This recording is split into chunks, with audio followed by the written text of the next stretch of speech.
فاتحہ۔ بسم اللہ الرحمن الرحیم الحمد للہ رب العالمین الرحمن الرحیم مالک یوم الدین ایاک نعبد و ایاک نستعین اہدنا الصراط المستقیم صراط الذین انعمت علیہم غیر المغضوب علیہم ولا الضالین اللہم صل علی محمد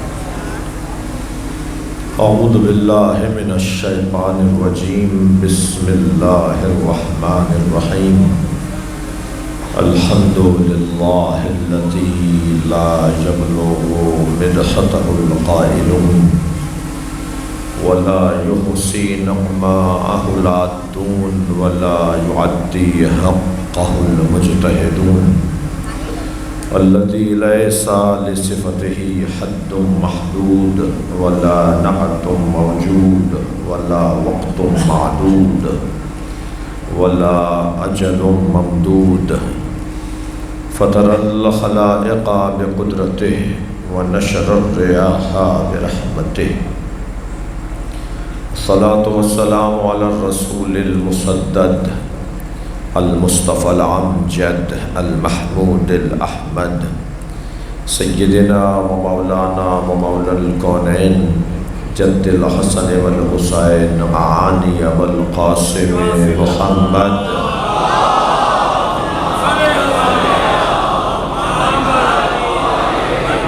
وآلہ الطیبین الطاہرین المعصومین الذين قال الله إنما يريد الله ليذهب عنكم الرجس أهل البيت ويطهركم تطهيرا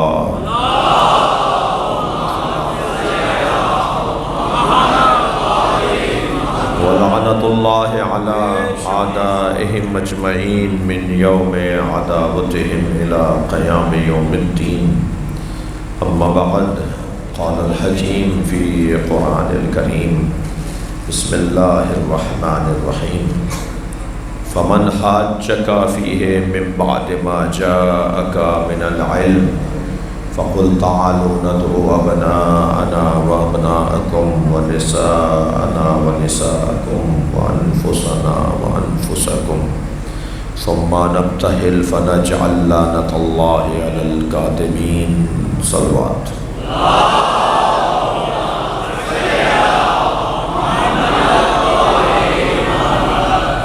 سورہ مبارکہ آل عمران ہے اور آیت کا نشان 61 ہے اور موضوع آیت عظمت اہل بیت ہے۔ اللہ نے یہ طے کر رکھا ہے کہ جہاں رفعتیں ہوں گی، بلندیاں ہوں گی، عظمتیں ہوں گی، فضیلتیں ہوں گی، وہاں صدارت اہل بیت کی۔ صلوات پڑھیں گے محمد والے۔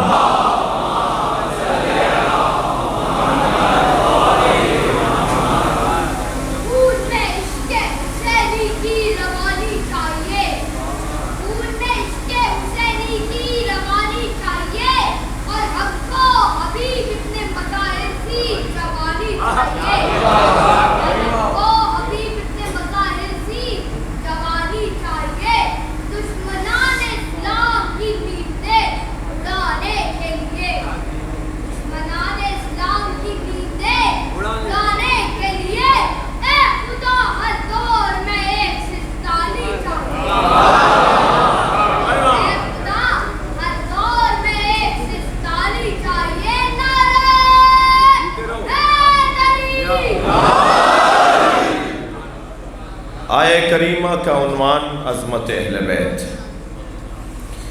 اللہ اپنے اس کلام میں قرآن کی کون سی آیت ہے کہ جس میں عظمت اہل بیت کا بیان نہیں ہے؟ جو اہل بیت کے دشمنوں پر آیتیں نازل ہوئی ہیں نا، وہ بھی اہل بیت کی ہی شان میں ہے۔ بھائی جن کے دشمنوں کی مذمت ہو رہی ہے تو خود بخود ان کی تعریف ہو رہی ہے۔ آیات تو قرآن مجید میں بہت سی ہیں جو اہل بیت کی عظمت پر ہیں، اور یہ بھی طے ہے کہ ہم سب بھی اس لیے اس دروازے کے مرید ہیں کہ اس دروازے کے مالکوں کو اللہ نے عظمتیں عطا کی ہیں۔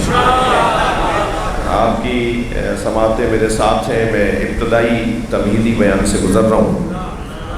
دیکھیے، ان سے اگر اینٹ پتھر بھی منسوب ہو جائے نا، اس گھرانے سے اگر اینٹ پتھر بھی منسوب ہو جائے تو وہ بھی قابل بوسہ زدن اولیاء ہو جاتے ہیں۔ صلوات پڑھ لیں محمد و آل محمد۔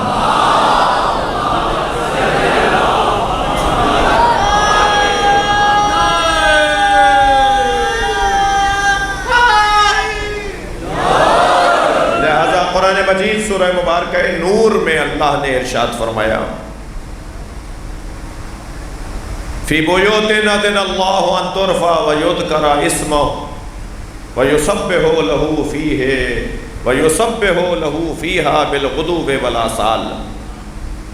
حکم الہی یہ ہے کہ ان گھروں کی تعظیم کرو اور ان گھروں کو تعمیر کرو جن گھروں میں صبح شام اللہ کا ذکر کیا جاتا ہے اور اس کی تسبیح پڑھی جاتی ہے۔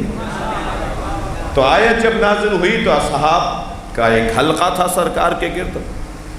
صحابہ کرام رضوان اللہ تعالی علیہم نے سرکار سے سوال کیا، یا رسول اللہ، یہ آیت کن کے گھروں کے بارے میں نازل ہوئی ہے؟ یہ کس کے گھر ہیں جن کے بارے میں اللہ حکم دے رہا ہے کہ ان کی تعظیم بھی کرو اور ان کو تعمیر بھی کرو؟ تو سرکار نے بے ساختہ فرمایا، بیوت الانبیاء، انبیاء کے گھر کے بارے میں، ان کے گھروں کے بارے میں آیت ہے۔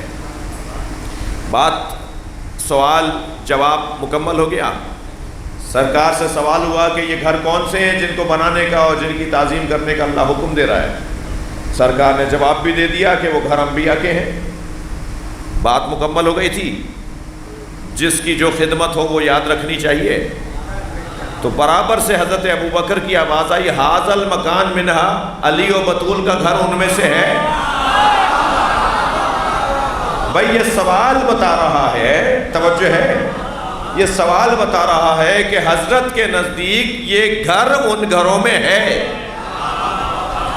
تو سوال کر رہے ہیں، فرما رہے ہیں کہ یہ گھر ان گھروں میں ہے، ھذا المکان منہا، یہ گھر علی و بطول کے گھر کی طرف اشارہ، یہ گھر ان گھروں میں سے ہے۔ سرکار دو جہاں کا جواب سنیے۔ جیسے ہی پوچھا نا یہ گھر ان گھروں میں ہے، سرکار نے بے ساختہ فرمایا، نعم من افضلہا، یہ ان گھروں میں سب سے افضل گھر ہے۔ صلوات پڑھیں محمد و آل محمد۔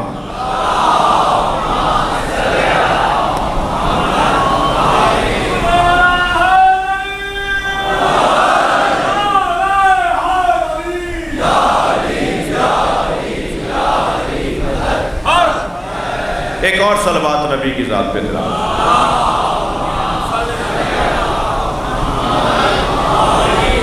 بھائی اس سے بہتر صلوات۔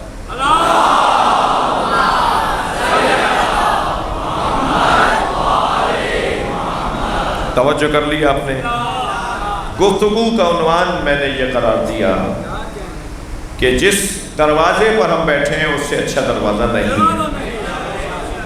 دنیا کہاں بیٹھی ہے ہمیں اس سے غرض نہیں، مگر ہم جہاں بیٹھے ہیں وہاں سے جنت کا رستہ بنتا ہے، ترقی کی راہیں کھلتی ہیں، عظمت کے پیغامات ملتے ہیں۔ سب سے بڑا جو اس گھرانے سے رزق ہمیں ملتا ہے، اس گھرانے سے سب سے بڑا رزق جو ہمیں ملتا ہے وہ ہے انسان سازی، وہ ہے انسانیت۔ یہ گھرانہ ہمیں اچھا انسان بناتا ہے، جی یہ گھرانہ ہمیں اچھا انسان بناتا ہے، اور سب سے مشکل کام اچھا انسان بننا ہے۔ میں نے خود رہبر کبیر انقلاب حضرت آیت اللہ العظمیٰ روح اللہ الموسوی الامام الخمینی سے یہ جملہ خود سنا۔ وہ فرما رہے تھے کہ ڈاکٹر بننا آسان ہے، انجینئر بننا آسان ہے، سیاستدان بننا آسان ہے، پھر آخر میں کہا مولوی بننا آسان ہے، مگر انسان بننا مشکل ہے۔ سب سے مشکل بات جو ہے نا انسان بننا ہے۔ قرآن بھی ہر انسان نما کو انسان نہیں مانتا، جی آپ نے دیکھا ہوگا جب فصل تیار ہو جاتی ہے تو کھیت کے درمیان ایک لکڑی پر قمیص چڑھا کر اسے کھیت میں گاڑ دیا جاتا ہے تاکہ جانور یہ سمجھیں کہ انسان کھڑا ہے۔ ہمارے درمیان بھی، ہماری گلی کوچوں میں بھی، ہمارے بازاروں میں بھی، ہمارے اداروں میں بھی کچھ لوگ ایسے ہی گھومتے پھرتے نظر آتے ہیں جو کپڑے تو انسانوں جیسے پہنتے ہیں۔ بھائی تکلف نہیں کریں گے بات کرنے میں۔ جن کی گاڑیاں تو انسانوں جیسی ہیں، جن کے گھر بنگلے تو انسانوں جیسے ہیں، مگر مولا علی فرما رہے ہیں کہ وہ زندوں میں مردہ ہے۔ ذالک المیت الاحیاء، مولا علی کا جملہ، وہ زندوں کے درمیان کچھ مردہ ہیں۔ علی بتا رہے ہیں کہ میتیں دو طرح کی ہوتی ہیں، کچھ افقی میتیں ہیں، افق کہتے ہیں نا یہاں سے یہاں کے افق، کچھ افقی میتیں ہیں، کچھ عمودی میتیں ہیں، کچھ لیٹے ہوئے جنازے ہیں، کچھ چلتے پھرتے میتیں ہیں، چلتی پھرتی جنازے ہیں۔ خبردار، ہر بولنے والا زندہ نہیں ہے، ہر آنکھیں کھول کے دیکھنے والا زندہ نہیں ہے، ہر چلنے والا زندہ نہیں ہے۔ جن کا ضمیر مر چکا ہو وہ زندہ کہاں ہے؟ جن کا احساس مر چکا ہو وہ زندہ کہاں ہے؟ میں ابھی اس آبادی میں جب آیا تو مجھے اس آبادی کی خواتین نے ایک پرچہ بھیجا ہے، ایک خط بھیجا ہے، ایک مطالبہ بھیجا ہے، ایک احتجاج کیا ہے میرے ساتھ، اور میں ان کا شکریہ ادا کرتا ہوں کہ مجھے اس قابل سمجھا کہ مجھ سے بات کریں، اور میں ان کے اس عمل کو اپنے لیے اعزاز سمجھتا ہوں کہ وہ فرماتی ہیں کہ اس آبادی میں پانی کا مسئلہ ہے۔ جزیات اور ذیلیات میں نہیں جاؤں گا ممبر پر، مگر اتنا ضرور میں اپنے حصے کا کام کروں گا کہ آپ کے اور ذمہ داروں کے درمیان ایک واسطہ بنوں گا، وہاں تک بات پہنچانے کوشش نہیں، بات پہنچاؤں گا کہ جہاں تک بات پہنچانی چاہیے۔ باقی آپ کی دعائیں اور اس مجلس کی برکت اور اس ذکر کی برکت سے اس پیاسے مولا کے صدقے میں انشاءاللہ اس آبادی کے پانی کا مسئلہ حل ہونا چاہیے۔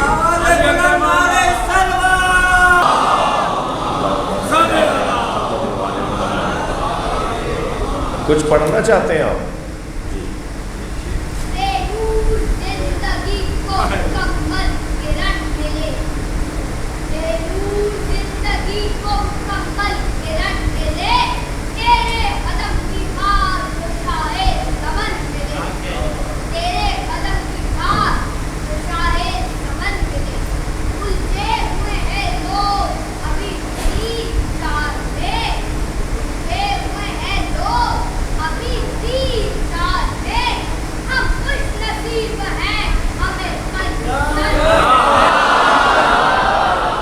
بلندر صلوات پڑھیں گے۔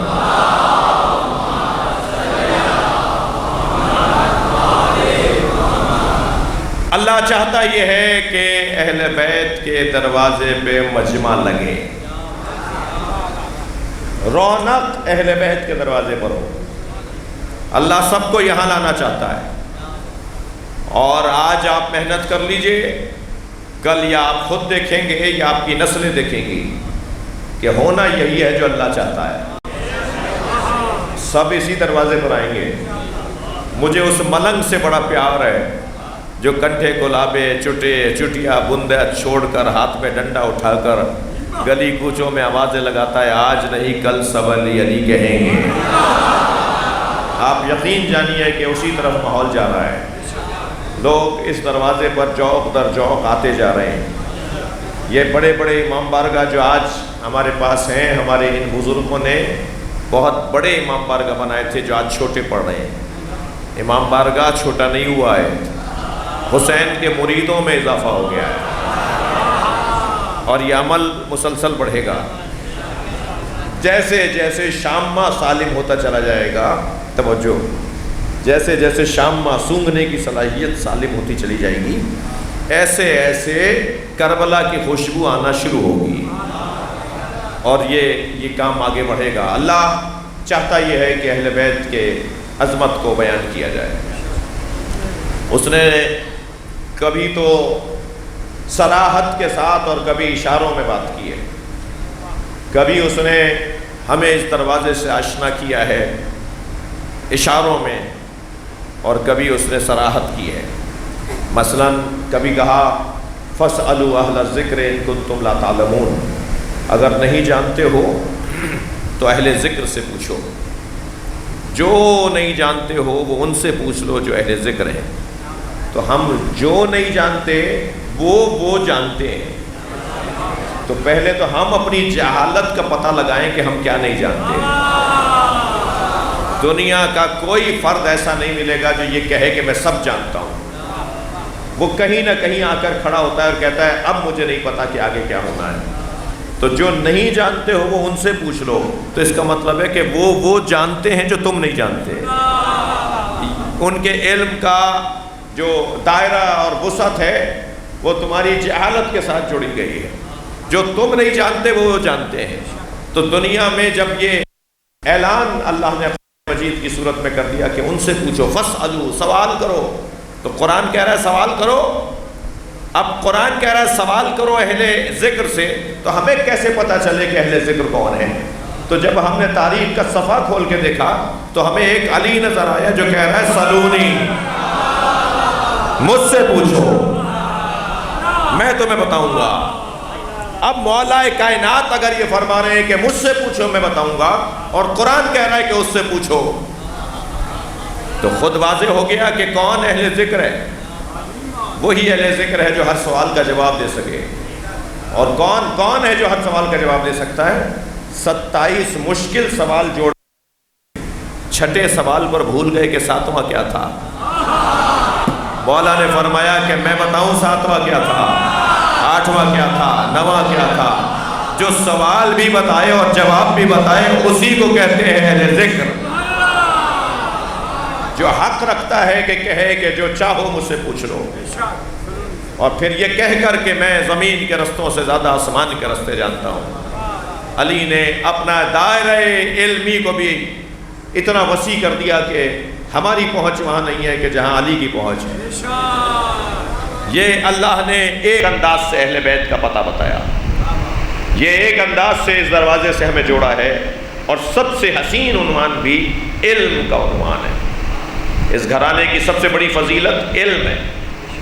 مولا اپنے سینے پہ ہاتھ رکھ کے فرماتے ہیں ہا ہونا لا علما جما، میرے اس سینے میں علم کا سمندر ہے، جو پوچھنا چاہتے ہیں وہ پوچھیں مجھ سے۔ پھر فرماتے ہیں لو سنیت لی الوسادہ، اگر میرے لیے مسند قضاوت کو بچھا دیا جائے، لفتحت اہل تورات بتوراتہم، تو میں تورات والوں کے فیصلے تورات کے مطابق کروں گا، وَأَهْلَ إِنْجِيلَ بِإِنْجِيلِهِمْ، اور انجیل والوں کے فیصلے انجیل کے مطابق کروں گا، زبور والوں کے فیصلے زبور کے مطابق کروں گا۔ اور پھر تورات، زبور، انجیل، قرآن پکار کے کہیں گے جو فیصلہ علی کا ہے وہی ہمارا ہے۔ عزیزو، علم کا ایک عنوان، ان سے بڑا عالم نہیں ہے بعد از خدا۔ اگر کوئی کائنات میں اہل علم ہے تو وہ یہ گھرانہ ہے۔ میں طالب علم ہوں، دعوے کرنے کا عادی نہیں ہوں، لیکن یہاں اطمینان کے ساتھ دعویٰ کر سکتا ہوں کہ کوئی مجھے کوئی ایک مثال لا کے دکھائے کہ علی مولا نے کسی سے سوال کیا ہو، کسی سے کچھ معلومات مانگی ہو، کسی سے کہا ہو کہ مجھے یہ بتا دو، معاذ اللہ مجھے نہیں پتا، بلکہ علی نے تو دعویٰ یہ کیا من علمنی حرفا فقد سیرنی عبدا، جس نے مجھے ایک حرف سکھا دیا اس نے مجھے اپنا غلام بنا دیا۔ کوئی ایک حرف تو علی کے علم میں بڑھا کر دکھائے۔ یہ پیغام بھی تو ہے بھائی، جہاں استاد کی تعظیم مولا کے فرمان سے ثابت ہوتی ہے کہ استاد کا مقام اتنا ہے کہ جو پڑھائے گا وہ پڑھانے والا پڑھنے والوں کے لیے مولا ہو جاتا ہے، جی آقا ہو جاتا ہے، سردار ہو جاتا ہے، وہاں یہ پیغام بھی تو ہے کہ کوئی ایک حرف تو علی کو ایک حرف ہی پڑھا کر بتائے نہیں۔ اور یہ کون ہے؟ جس نے علم لیا ہے تو نبی سے۔ کیا فرما رہے ہیں؟ زقنی رسول اللہ زقن زقا، مجھے رسول اللہ نے علم ایسے دیا، تھک تو نہیں رہے آپ؟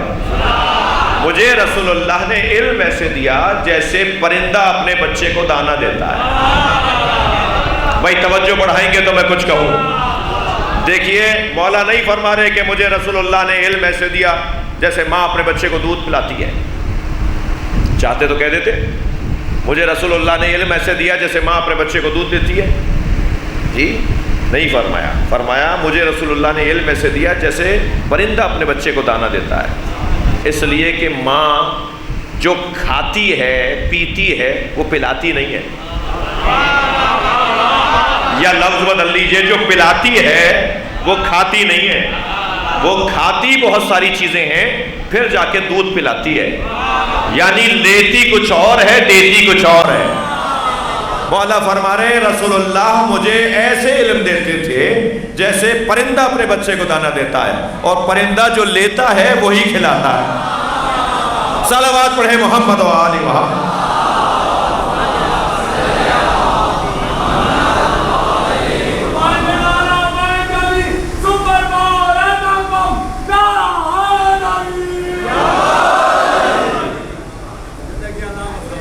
بھائی ایٹم بم کا تعلق وہ نعرہ حیدری سے تو نہیں ہے جی۔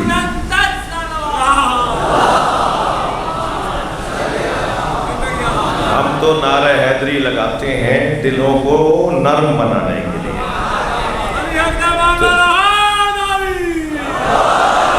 ایک اور صلوات نبی کی ذات۔ مجھے اندازہ ہے آپ بہت دیر سے عبادت میں مصروف ہیں، اور میں چاہوں گا کہ آپ کی ولائی سماعتیں میرے ساتھ ایسے ہی رہیں۔ علم سب سے بڑی فضیلت ہے اہل بیت کی۔ میرے لیے خوش قسمتی ہے کہ مجلس میں جو صدر نشین ہیں وہ میری قوم کا مستقبل ہے، یعنی کم سن بلکہ جوان تو اصلی یہ ہیں، تو میری خوش قسمتی ہے کہ آگے آگے جو بیٹھے ہیں وہ ہماری قوم کا مستقبل ہے، پاکستان کے معمار، پاکستان کا مستقبل، وطن کے خدمت گزار۔ ان کو پیغام یہی ہے کہ علی کے چاہنے والے غلامی کے لیے پیدا نہیں ہوئے۔ بھائی تھوڑی سی گردن ہلائیے اگر بات چاہ رہی ہے۔ علی کے میرے مولا فرما رہے ہیں، میں نہیں کہہ رہا، مولا فرما رہے ہیں لا تجعل نفسک عبدا لغیرک بل خلقک اللہ حرا۔ اے میرے چاہنے والے، تجھے اللہ نے کسی کا غلام پیدا نہیں کیا بلکہ تجھے اللہ نے حر اور آزاد پیدا کیا ہے۔ لہذا 25,000 35,000 4 گریڈ 7 گریڈ 11 گریڈ 9 گریڈ کی نوکریاں، مولانا فلاں جگہ نوکری ہو جانی چاہیے، فلاں جگہ جاب ہو جانی چاہیے، ہمیں نوکریوں کے لیے پیدا نہیں کیا۔ نوکری کرنی ہے تو ڈائریکٹ 19ویں گریڈ سے، نوکری کرنی ہے تو 17ویں گریڈ سے شروع ہوگی بات، 22ویں گریڈ پہ جا کے بات پوری ہوگی۔ نوکری کرنی ہے تو پھر افسر ہی کرنی ہے، ورنہ ہمیں نوکری کے لیے پیدا نہیں کیا، ہمیں اللہ نے آقائی اور سرداری کے لیے پیدا کیا ہے۔ تو اگر نہیں کر سکتے ہو 17ویں گریڈ سے، ان بچوں جوانوں سے بات کرو، CSS نہیں کر سکتے، کمیشن پاس نہیں کر سکتے، اگر پاکستان کے خدمت گزار بڑی کرسی پر بیٹھ کے خدمت گزار نہیں بن سکتے تو پھر کاروبار کرو، کاروبار کرو، چھوٹے چھوٹے کاروبار سے بات شروع کرو، اور اللہ برکت دے گا، پھر تم پاکستان کے بڑے تاجر بن جاؤ گے، دنیا کے بڑے تاجر بن جاؤ گے۔ ابھی سے اپنا ذہن لگاؤ اس بات کے اوپر، جوانوں میں آپ سے بات کر رہا ہوں، ابھی سے اپنا ذہن اس بات کے اوپر لگاؤ کہ مجھے کاروبار کیا کرنا ہے۔ میں ان کے ابا دادا سے بھی کہوں گا، ان کی اماں سے بھی کہوں گا کہ اپنے بچوں پر اعتبار کرو۔ اگر یہ مدد مانگ رہے ہیں اور آپ سے قرض الحسنہ مانگ رہے ہیں کہ ابا مجھے اتنے پیسے دے دیں، میں یہ کاروبار کرنا چاہتا ہوں، تو ان کی دل آزاری اور دل شکنی نہ کریں، ان پر اعتبار کریں اور ان کو یہ کام کرنے دیں۔ آپ جب اس مرحلے سے گزریں گے تو آپ دیکھیے گا کہ پاکستان کے اندر آپ کا کیا مقام ہوتا ہے؟ ہمیشہ ہاتھ دینے والا رہے، مانگنے والوں میں سے ہم پیدا ہی نہیں ہوئے۔ صلوات پڑھنے ذرا محمد و آل محمد۔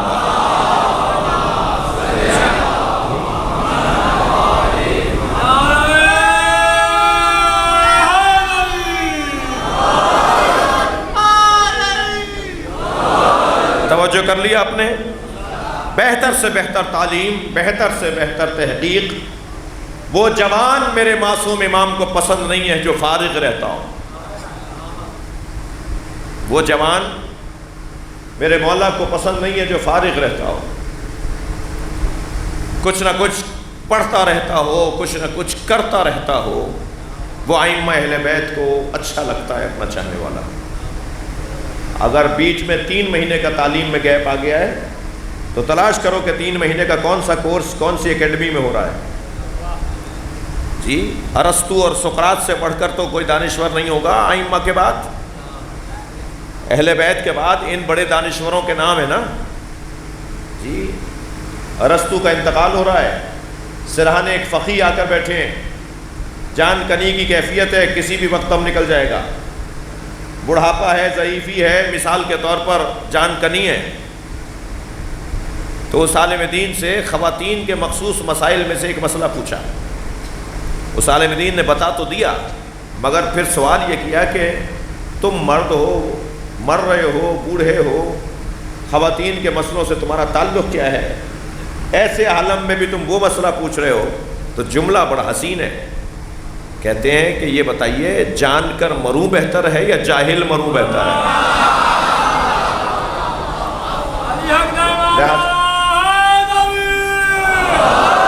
ماشاءاللہ آپ کی توجہات کا مشکور ممنون ہوں، متشکر ہوں، توجہ۔ لہٰذا میں ان بچوں جوانوں سے کہہ رہا ہوں، میری خوش قسمتی ہے کہ برابر کا مجمع، برابر کی تعداد جوانوں کی ہے۔ فارغ رہنے والا علی والا نہیں ہوتا۔ اور میرے اس علاقے کے ذمہ دار بھی تشریف فرما ہے، خاص طور پر غازی عباس ٹرسٹ کے ذمہ داران تشریف فرما ہیں،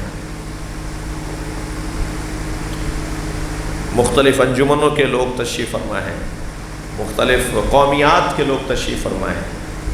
تو آبادی میں ایسی اکیڈمیز، ایسے تعلیمی اداروں کا قیام مجھے پتہ ہے کہ ہے جی، اور مگر مسلسل اضافے کی ضرورت ہے۔ کسی مدرسے کے کھلنے پر اور کسی اکیڈمی اور کسی اسکول کے کھلنے پہ یہ نہیں کہا کرو کہ پہلے ہی بہت ہیں۔ اگر مسلسل بچے دنیا میں آ رہے ہیں تو مسلسل اسکول بھی کھلیں گے، مسلسل مدرسے بھی کھلیں گے۔ کبھی نہیں بولا ہاسپٹل اتنے کیوں کھل رہے ہیں، کبھی نہیں پوچھا کہ پہلے ایک فریج تھا دوسرا کیوں لے لیا، کبھی نہیں پوچھا کہ ایک گاڑی تھی تو دوسری کیوں لے لی، گھر میں ایک موٹر سائیکل تھی تو دوسری کیوں خرید لی۔ مادی دنیا میں تو اور چاہیے اور چاہیے اور چاہیے، تو ایسے ہی مانوی اور روحانی اور علمی دنیا میں بھی اور چاہیے اور چاہیے۔ بھائی صلوات پڑھ لیں محمد و آل محمد کا۔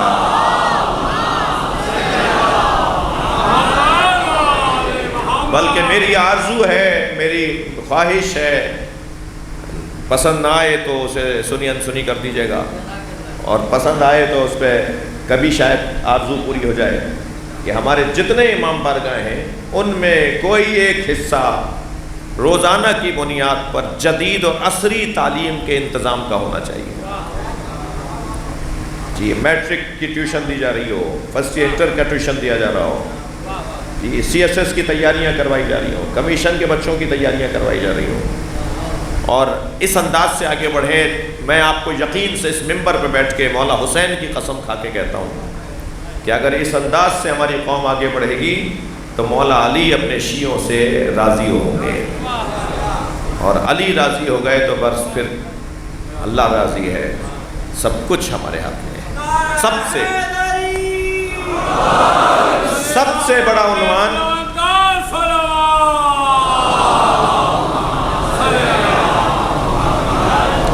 سب سے بڑا عنوان فضیلت اہل بیت کا علم اہل بیت ہے ہر اعتبار سے۔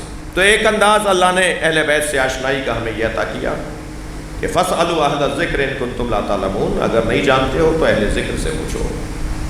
صفحہ ہم نے قرآن کا پلٹا تو ہمیں ایک اور آیت نظر آئی، ارشاد ہوا یا ایھا الذین آمنوا اتقوا اللہ وکونوا مع الصادقین، اے صاحبان ایمان تقوی پروردگار اختیار کرو اور سچوں کے ساتھ ہو جاؤ۔ یہ قرآن ہے جو اللہ نے کہا ہے وہی سمجھیں گے ہم، اس کے اندر کوئی رد و بدل نہیں ہو سکتا۔ کونوا مع الصادقین ہے، کونوا من الصادقین نہیں ہے۔ سچوں کے ساتھ ہو جاؤ، سچوں میں سے ہو جاؤ نہیں۔ اللہ یہ نہیں کہہ رہا کہ سچوں میں سے ہو جاؤ، اس لیے کہ جن کے ساتھ ہونے کا وہ دعوت دے رہا ہے نا، ان میں سے ہونے کے لیے تو جبریل بھی اہل نہیں ہے۔ صلوات پڑھے محمد و آل محمد کا۔ جی یا اللہ میں بھی ان 5 میں چھٹا ہو جاؤں۔ جبریل بھی چادر میں آتے ہوئے اجازت مانگ رہے ہیں، جبریل بھی نہیں جانتے کہ چادر کے نیچے کون ہے۔ سرکار معراج پہ تشریف لے گئے، جو ہر آسمان پہ نبی کے ساتھ تھا وہ سدرۃ المنتہا پہ رکا رہ گیا۔ نبی نے مڑ کر دیکھا تو جبریل پیچھے کھڑے تھے، کہا جبریل آگے کیوں نہیں آتے؟ فرمایا یا رسول اللہ ھذا موقفی الذی وضعنی اللہ، یہ میری جگہ ہے جو اللہ نے میرے لیے بنائی ہے۔ لو دنو تو انملتن، ایک قدم بھی آگے بڑھا تو جل جاؤں گا۔ یعنی جبریل جانتے ہیں کہ میری جگہ کیا ہے۔ بھائی جو اپنی جگہ پہچانتا ہو نا، پھر وہ علیہ السلام بن جاتا ہے۔ صلوات پڑھے ذرا محمد و آل محمد۔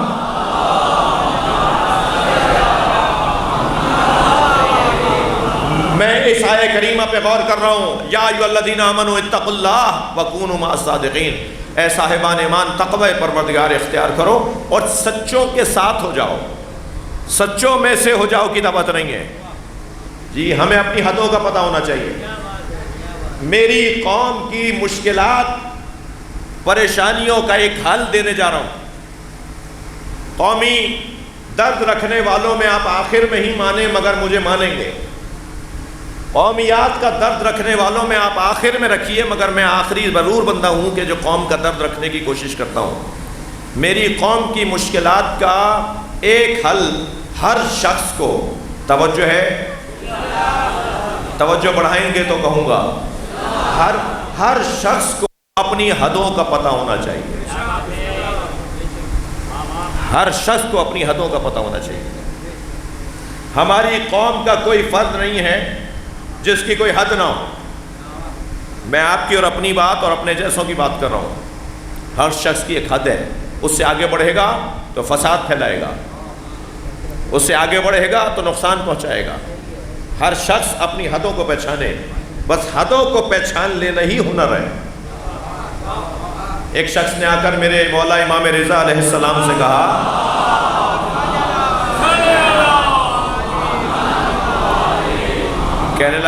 کہنے لگا آپ ظلم کے خلاف قیام کیوں نہیں کرتے؟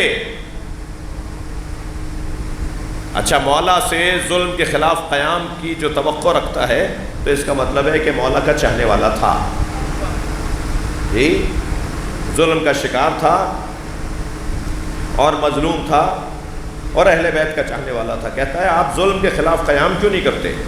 یہ سوال جہاں یہ بتا رہا ہے کہ وہ چاہنے والا تھا، وہاں یہ بھی بتا رہا ہے یہ کہ اپنی حدوں کو نہیں جانتا۔ امام سے اس لہجے میں بات کرنے والا مولائی نہیں ہوتا۔ کہہ رہا ہے آپ ظلم کے خلاف قیام کیوں نہیں کرتے؟ حضرت نے فرمایا نماز ظہر واجب ہے یا نہیں؟ کہنے لگا واجب ہے۔ چاشت کا وقت تھا، صبح 9-10 بجے کا وقت تھا جب امام سے بات کر رہا ہے۔ امام نے فرمایا کہ نماز ظہر واجب ہے یا نہیں؟ کہنے لگا واجب ہے۔ حضرت نے فرمایا پڑھو۔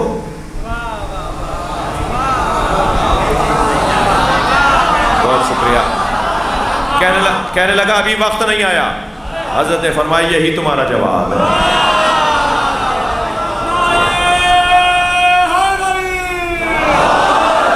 تو بہت سارے لوگ ہوتے ہیں جو بس جب یہ بھول جائیں کہ ان کی حد کیا ہے، وہ فساد کا ذریعہ بن جاتے ہیں، وہ توہین کا ذریعہ بن جاتے ہیں۔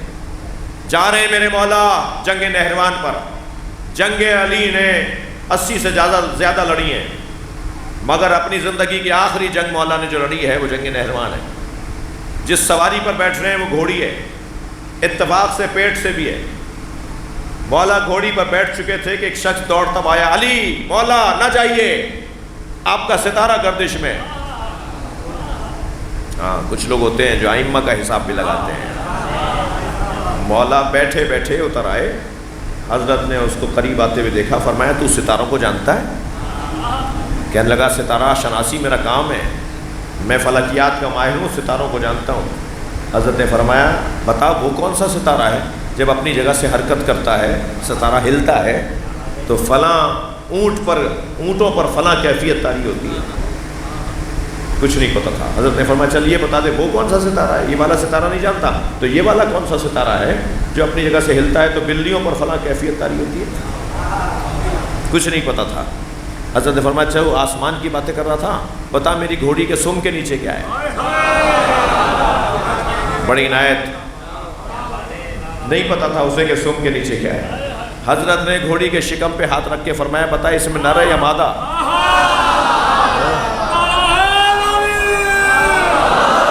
حضرت نے فرمایا پتا اس میں نر ہے یا مادہ. کچھ نہیں پتا. حضرت نے فرمایا تو آسمان کی باتیں کر رہا تھا، تجھے سامنے کی چیز نظر نہیں آ رہی ہے. سن میں جس جنگ پر جا رہا ہوں میں نے ایسی کامیاب جنگ لڑی نہیں. میں جانے سے پہلے بتاتا ہوں کہ میرے 10 نہیں مریں گے، ان کے 10 نہیں بچیں گے.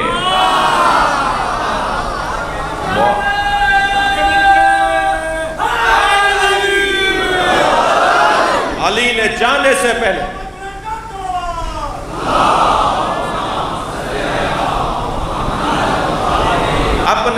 اپنے شہیدوں کے نام بھی بتائے اور ان کے بھاگنے والوں کے نام بھی بتائے. ہر شخص اگر اپنی حدوں کو پہچانے. ہمیں یہ نہیں کہا جا رہا کہ کونوا من الصادقین، سوچ بھی لو کہ تم ان جیسے ہو، ان میں سے نہیں ہو، تمہیں ان کے پیچھے چلنا ہے، ان کے ساتھ ہو جاؤ. یہ مت سمجھنا کہ ساتھ چلنے والے سب برابر ہوتے ہیں. ساتھ چلنے والے سب برابر نہیں ہیں. 14 ہیں، عباس ہیں، حضرت علی اکبر ہیں، جناب زینب بی بی معصومہ ہیں. ہر شخص کو پتہ ہونا چاہیے کہ کس کا مقام، اور میں اس مقام تک نہیں پہنچ سکتا، میری وہ جگہ نہیں ہے، مجھے وہاں جوتیاں اتار کے جانا پڑے گا. وہ وادی مقدس ہے. جیسے ہم بدن مقدس جگہوں پہ لے جاتے ہیں تو جوتیاں اتارتے ہیں، ایسے ہی جب ذہن کو مقدس جگہ پر لے کے جائیں تو ہمیں دنیا کی خیالات کی جوتیاں اتارنی پڑیں گی. یہ دنیا کے خیالات کی جوتیاں ہیں جو جب تک ساتھ رہیں گی ہم وادی مقدس میں نہیں جا سکتے. یہ جوتیاں ہمیں روک دیتی ہیں، رکوا دیتی ہیں. بلا تشبیہ اگر اسی امام بارگاہ میں کوئی جوتیاں پہن کے آ رہا ہو تو چاند بھائی روک دیں گے نا کہ جوتے پہن کے کہاں آ رہے ہو. اس کا مطلب ہے کہ ہر جگہ جانے کے لیے کچھ آداب ہیں. حضرت موسیٰ جب کوہ طور پر گئے تو آواز آئی فخلا نالیک، اے موسیٰ جوتیاں اتارو، یہ وادی مقدس ہے. اور حضرت موسیٰ سے جوتیاں اتروائیں. اور جب سرکار معراج پر گئے تو سرکار نے بھی سوچا کہ کسی سے جوتیاں اتروائی تھیں تو میں بھی اتار دوں. ابھی سوچا کہ میں جوتیاں اتاروں کہ اللہ کی آواز آئی میرے حبیب جوتیوں سمیت آؤ.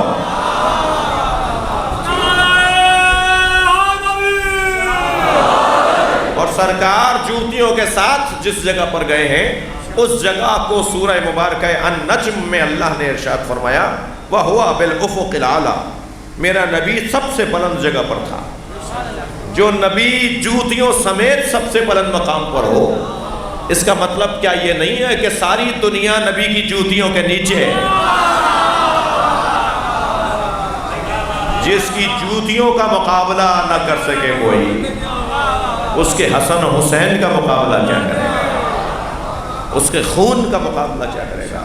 لحموں کا لحمی، دموں کا دمی، سلموں کا سلمی، حربوں کا حربی. جی بات بہت ہی روشن ہے. پیغام میرا مکمل پہنچا کہ ہمیں اس دروازے سے اللہ چاہتا ہے کہ ہم جڑے رہیں۔ میرے بچوں، میرے جوانوں، میرے عزیزوں، اس سے اچھا اسکول نہیں ہے۔ سن 61 ہجری میں امام حسین نے جس عالمی اوپن یونیورسٹی کی بنیاد رکھی تھی نا، یہ سلمان فارسی اس کا ایک کیمپس ہے۔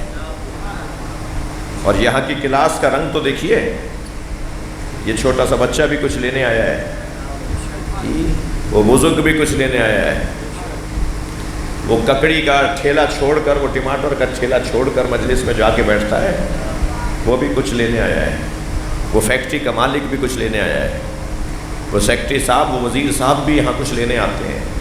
ہر شخص حسین کا منگتا ہے، سب یہاں فقیر بیٹھے ہوئے ہیں، یہاں مانگنے والوں کا مجمع ہے، مگر یہاں جو مانگتا ہے پھر اسے کہیں اور مانگنے کی ضرورت نہیں پڑتی۔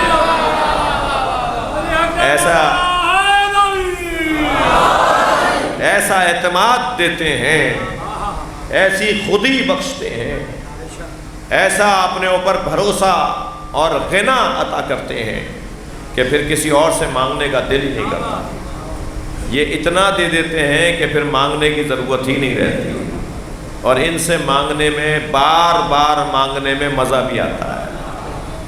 جتنا زیادہ اس دروازے پہ ہاتھ پھیلایا جاتا ہے، اتنا یہ دروازہ کھلتا چلا جاتا ہے۔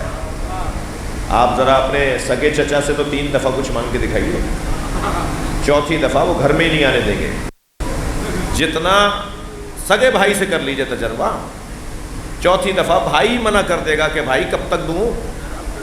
یہاں جتنا مانگتے چلے جائیں گے دنیا کے لوگوں سے، اتنے دروازے بند ہوتے چلے جائیں گے، اور ان سے جتنا مانگتے رہیں گے اتنے دروازے کھلتے چلے جائیں گے۔ ان کا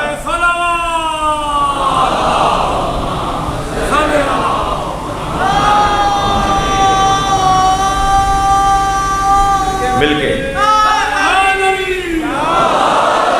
ان کا انداز، یہ وہ لوگ ہیں کہ جو دارائی میں بھی عطا کرتے ہیں، ناداری میں بھی عطا کرتے ہیں۔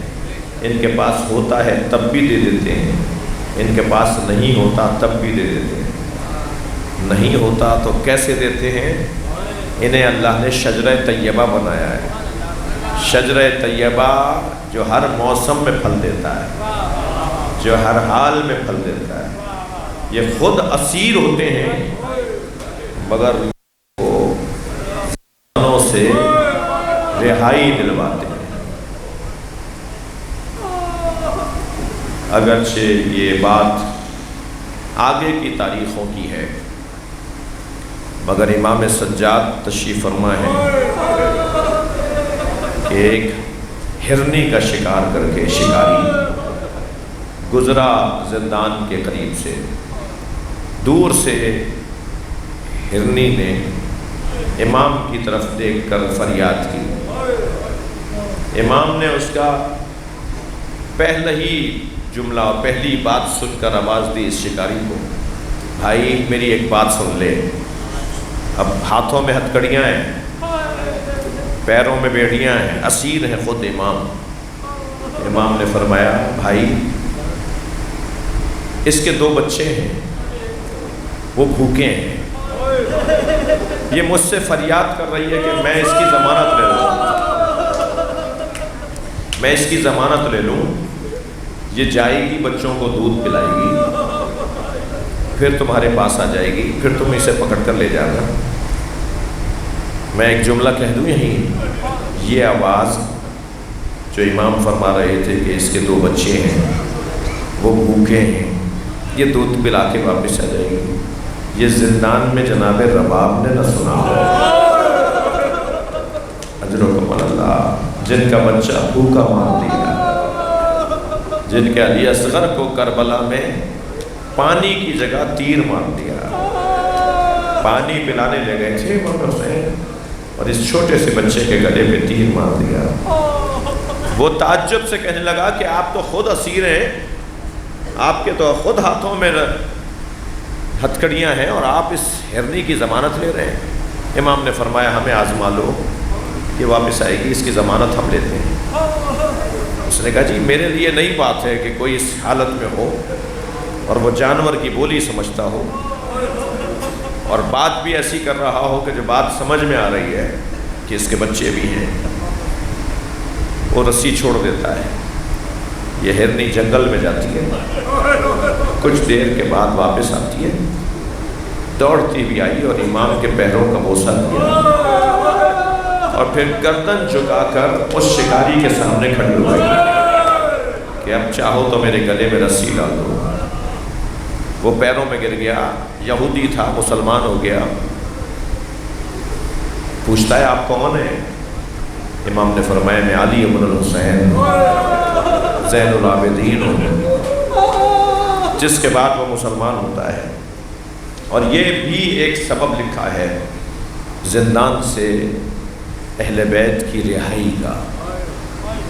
اس شخص نے پھر گاؤں گاؤں دیہات دیہات جا کے امام حسین کا پیغام پہنچایا.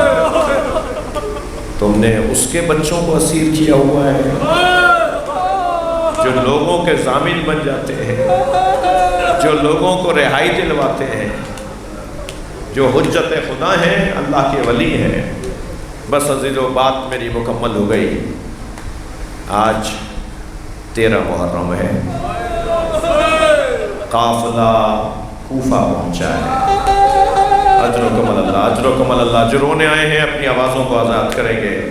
جب آپ بلند آواز سے روتے ہیں نا, امام جعفر صادق دعا دیتے ہیں یا اللہ یہ ہمارے عمر کو زندہ کر رہے ہیں. امام محمد باقر رونے والوں کے لیے ہاتھ اٹھا کے دعا کرتے ہیں. جی 13 محرم ہے. امام حسین کا لاشا دفنایا جا چکا ہے. زہرا کا لال 3 دن بے گور و کفن رہا. سب نے اپنے جنازے اٹھا لیے مگر علی کا بچہ دھوپ میں رہا. سلام اس بہن پہ ہو جو بھائی کا لاشا چھوڑ کے گئی ہے. درود اس زوجہ پر بھی ہو کہ جو اپنے شوہر کا لاشا چھوڑ کے گئی ہے. اور ایک چھوٹی بچی کو بھی سلام کریں جو بابا کے لاشے سے اجرکم اللہ, اجرکم اللہ, جو بابا کے لاشے سے جا رہی ہے مگر بابا کے لاشے کو دھوپ میں چھوڑ کر جا رہی ہے. بڑا سخت مرحلہ تھا جب جناب سکینہ کو بابا کے لاشے سے اٹھایا گیا. مڑ مڑ کر دیکھتی رہی پھوپھی اماں, میرے بابا کے لاشے پر کسی نے کپڑا نہیں ڈالا. اجرکم اللہ, اجرکم اللہ. جب امام اعجاز امامت سے آئے نا امام سجاد, اور بنی اسد سے کہا مجھے تمہاری مدد کی ضرورت ہے, اور بنی اسد سے فرمایا کہ ایک بڑی قبر کھودو, اس میں تمام شہداء کربلا کو ترتیب کے ساتھ امام نے لٹایا اور بڑی قبر بنا کر اسے خاک سے یکساں کیا اور اسے گنج شہیدہ کا نام دیا. اللہ آپ کو کربلا لے جائے. حرم امام حسین میں وہ بڑی قبر آج بھی موجود ہے جہاں سارے شہداء دفن ہیں. پھر فرمایا میرے ساتھ نہر کے کنارے چلو, اور نہر کے کنارے پہنچے تو ایک ایسا لاشا ہے جن کا قد بڑا دراز تھا. اجرکم اللہ, اجرکم اللہ. آوازیں بلند ہیں, اللہ اجر عطا فرمائے. جن کا قد بہت دراز تھا مگر لاشا بہت چھوٹا ہے. قتلوہ اربا اربا, جوڑ جوڑ علیحدہ تھے مولا عباس کے.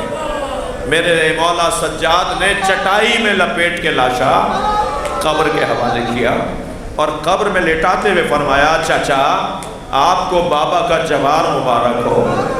اور کوفے کے بازار میں پھوپھی زینب آپ کو یاد کر رہے ہیں. اور پھر آئے میرے مولا, فرمایا 2 قبریں بناؤ, ایک سرہانے ایک پائنتی, ایک پائنتی کی جانب ایک سرہانے کی جانب. اور سرہانے مولا حسین کو لٹایا اور پائنتی حضرت علی اکبر کو لٹایا, اور حضرت علی اکبر کو لٹا کے مولا علی اکبر کی پیشانی کا بوسہ دیا اور فرمایا بھیا تمہیں بابا کا جوار مبارک ہو. کوفہ اور شام کے بازاروں کا امتحان تمہارے بھائی کے لیے رہا. اور پھر امام حسین کی قبر میں امام حسین کو لٹایا. آپ رو رہے ہیں. ایک منظر اور دکھانا چاہوں گا, کربلا کا ایک صفحہ پڑھانا چاہوں گا. کربلا میں سب سے زیادہ پیاسا کون تھا؟ کبھی میرے بچوں جوانوں نے سوچا کربلا میں سب سے زیادہ پیاسا کون تھا؟ کربلا میں سب سے زیادہ پیاسا حسین مولا. اور امام حسین کو بچپن سے پیاس بہت لگتی تھی، بار بار اماں سے پانی مانگتے تھے۔ بہن زینب کو بھی پتا تھا کہ میرے بھائی کو پیاس بہت لگتی ہے، اہل بیت کو معلوم تھا کہ حسین مولا کو پیاس بہت لگتی ہے، جناب رباب جانتی تھی کہ میرے شوہر کو، میرے مولا کو پیاس بہت لگتی ہے، پورے اہل بیت سارا گھرانہ جانتا تھا کہ امام حسین کو پیاس بہت لگتی ہے۔ جب جناب علی اکبر سے مولا حسین نے فرمایا نا اپنی زبان میرے دہن میں دے دو شاید تمہیں تسکین مل جائے، تو زبان ایک لمحے کے لیے حسین کے منہ میں دی، پیچھے ہٹتے ہوئے فرمایا بابا آپ تو مجھ سے زیادہ پیاسے ہیں۔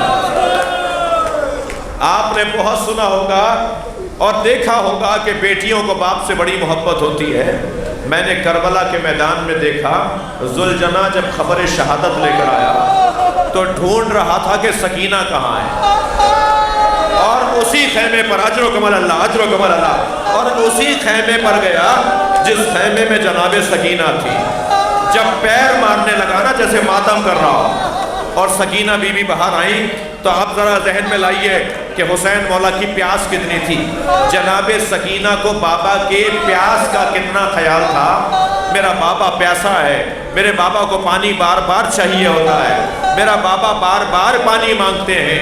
تو گھوڑے سے ایک ہی سوال کیا، یا جواد و ابی حل سقیا ابی ام قتلا شانا، اے میرے بابا کے بابا گھوڑے مجھے اتنا بتا دے بابا کو پانی پلا کر مارا یا میرے بابا کو پیاسا مار دیا۔ اور جب امام سجاد نے امام حسین کو قبر کے حوالے کیا تو قبر پر یہ لکھا ھذا قبر الحسین الذی قتلوا عطشانا، یہ اس حسین کی قبر ہے جس نے پیاسا مارا۔ بھائی گریہ ہو گیا، مجلس ہو گئی، اللہ آپ کو اجر و ثواب عطا کرے۔ ایک جملہ بس سن لیجئے اور مجھے اجازت دیجئے اور آپ کو میں دعا دوں۔ امام نے قبریں تو بنا دی، یہ تو پتہ چل گیا کہ نہر کے کنارے عباس مولا ہے، بڑی قبر میں سارے شہداء ہیں، حضرت علی اکبر بائیتی ہیں، سرحان امام حسین ہیں، علی اصغر کہاں ہے، حضرت علی اصغر کہاں ہے؟ یہ سوال کربلا میں حرم امام حسین میں ایک روتے ہوئے عزادار نے ایک عالم دین سے پوچھا کہ حضور یہ بتائیے کہ علی اصغر کو کہاں لٹایا، چھوٹے شہزادوں کو کہاں لٹایا؟ تو وہ کہنے لگے میری تحقیق نہیں ہے، مجھے نہیں معلوم کہ کہاں لٹایا۔ رات کو بستر خواب پر گئے، خواب میں امام حسین نظر آئے، امام نے فرمایا ہمارے رونے والوں کو بتاؤ علی اصغر میرے سینے پہ سو رہا ہے۔ زین العابدین نے اس بچے کو میرے سینے پہ لٹا دیا، اب سکینہ ماں کے پاس رہیں گی اور علی اصغر بابا کے پاس رہیں گے۔ الا لعنت اللہ علی قوم الظالمین وسيعلم الذين ظلموا أي منقلب ينقلبون۔ یا اللہ ان آوازوں پر رحمت نازل ان نوجوانوں کی جو ایک عرصے سے اس مجلس کا انعقاد کر رہے ہیں، ان کے رزق میں، ہمت میں، علم میں اضافہ فرما، ان کے بزرگوں کو، ان کے گھر والوں کو، ان کے اہل خانہ کو رزق، عزت، توفیقات عطا فرما، ہم سب کی عاقبت بخیر فرما، امام زمانہ کے ظہور میں تاجیل فرما۔ یا حسین یا حسین